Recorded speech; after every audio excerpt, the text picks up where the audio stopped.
പോലീസിന്റെ കള്ളക്കേസിൽ കുടുങ്ങി ജയിലഴികൾക്കുള്ളിൽ കുടുങ്ങിയ ഒരു മനുഷ്യന്റെ കഥ. അയാൾ അവിടെ നിന്നും ഉയർത്തെഴുന്നേറ്റ സിനിമാ കഥകളെ വെല്ലുന്ന ഒരു കഥ. അവിടെ നിന്നും ഉയർത്തെഴുന്നേറ്റ് പഠിച്ച് LLB ബിരുദം നേടി സ്വന്തം കേസ് വാദിച്ച് പുറത്തു കടന്ന ഒരു സാധാരണ മനുഷ്യന്റെ അല്ല അസാധാരണ മനുഷ്യന്റെ കഥ. അതാണ് അമിത് ചൗധരി എന്ന ഉത്തർപ്രദേശുകാരന്റെ കഥ.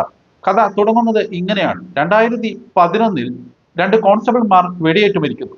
അവിടെയുള്ള കാളിഗ്യാങ് എന്ന വലിയ ഒരു ഗുണ്ട സംഘത്തിന്റെ വിളയാട്ടത്തിന്റെ ഭാഗമാണ് ഈ കൊലപാതകം എന്ന് കരുതുന്നു. അന്നത്തെ മുഖ്യമന്ത്രിയായിരുന്ന മായാവതി ഉത്തരവിടുന്നു എത്രയും പെട്ടെന്ന് ഈ കുറ്റവാളികളെ അറസ്റ്റ് ചെയ്യണം. അങ്ങനെ കുറ്റവാളികളെ അറസ്റ്റ് ചെയ്യാൻ പോലീസ് നെട്ടോട്ടം പോടുന്ന സമയം എത്രയും പെട്ടെന്ന് ഈ കേസ് തീർത്ത് തങ്ങൾക്ക് വലിയ ഒരു പേര് സമ്പാദിപ്പിക്കണം എന്ന ആഗ്രഹമുള്ള കുറെ പോലീസുകാർ അവർ കുറെ പേരെ അറസ്റ്റ് ചെയ്യുന്നു. അതിൽ ഉൾപ്പെട്ട ഒരു 18കാരൻ തനിക്ക് ആർമിയിൽ ചേർന്ന് ജവാനാകണം എന്ന് ആഗ്രഹിച്ച ഒരു സാധാരണ മനുഷ്യന്റെ കഥ. അതായിരുന്നു അമിത് ചൗധരി.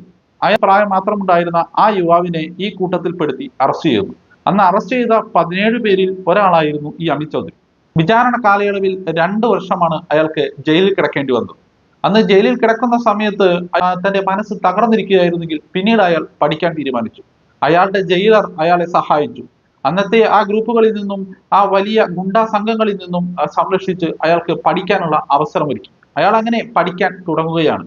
LLB BAയും LLBയും LLMും കഴിഞ്ഞ് സ്വന്തം കേസ് വാദിച്ച് താൻ കുറ്റവാളിയല്ല ഒരു നിരപരാധിയാണെന്ന് തെളിയിച്ച് അയാൾ കുറ്റ വിചാരണയിൽ നിന്നും അയാൾ സ്വതന്ത്രനാകുന്നു. നിരപരാധിയാണെന്ന് തെളിയിച്ച് തന്റെ മേൽ ചുമത്തപ്പെട്ട കുറ്റങ്ങൾ മുഴുവൻ ഫാബ്രിക്കേറ്റഡ് ആണെന്ന് തെളിയിക്കപ്പെട്ട ആ സമയത്ത് അയാൾക്കുണ്ടായ സന്തോഷം, ആ സന്തോഷത്തിൽ നിന്നും അയാൾ ഒരു തീരുമാനമെടുക്കുന്നു. ഇത്തരം നിരപരാധികളെ രക്ഷിക്കാൻ വേണ്ടി എൻ്റെ ജീവിതം ഇനി ഞാൻ ഒഴിഞ്ഞു വെച്ചിരിക്കുന്നു.